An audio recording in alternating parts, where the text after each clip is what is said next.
Time travel has not yet been invented, but 30 years from now, it will have been. Joe, who plays a younger version, works for a mob in the future. I am one of many specialized assassins in our present called loopers. And this mob gets rid of people by zapping them back 30 years, where Joe kills them and gets rid of the bodies. He's like a hitman. So when criminal organizations in the future need someone gone, they zap him back to me, and I eliminate the target from the future. And then one day he shows up for work, and the person he's supposed to kill appears in front of him, and it's his older self. It's Bruce. And he can't pull the trigger, and he lets himself run. I'm gonna fix this! I'm gonna find him! I'm gonna kill him! And at some point they have a scene together where they kind of finally meet, and there's this long dialogue scene between the two of them. It's really fun because Joe is doing kind of a Bruce impression, and he also has all this makeup to look like a young Bruce Willis. It's a really interesting transformation.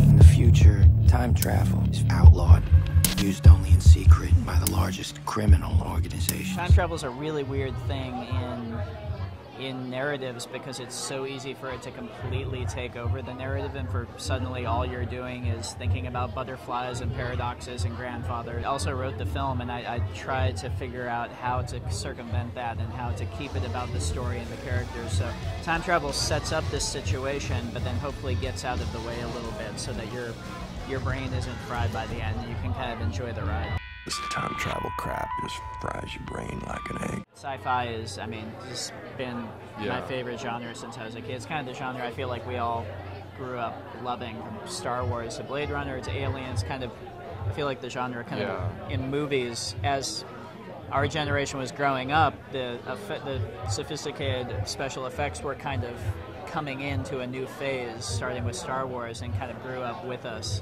And so it's something that's really comfortable. It's also a cool genre because it's a genre that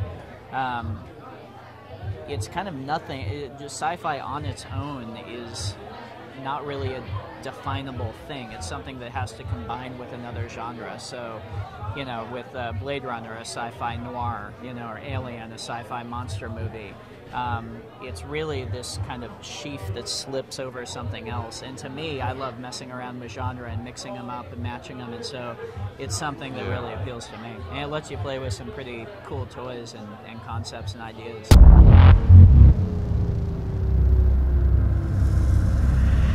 The music, the way we did it, it was really fun. It's a big action movie, but it's kind of like a left turn from that. We didn't want to go down the road of like a traditional big action score. So what we did is I actually came down to New Orleans, and I was there for the whole time we were shooting the movie, and I brought a field recorder, and I just basically wandered around the city for a month, gathering sounds like industrial fans and treadmills in my hotel room and engines, stuff from the set.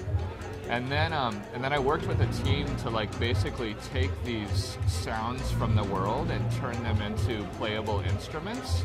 So it kind of has this slightly recognizable thing, but it strikes you really differently. And all of these cycling rhythms became both tonal instruments, but also percussive instruments that we then kind of built this sort of this soundscape for the world from.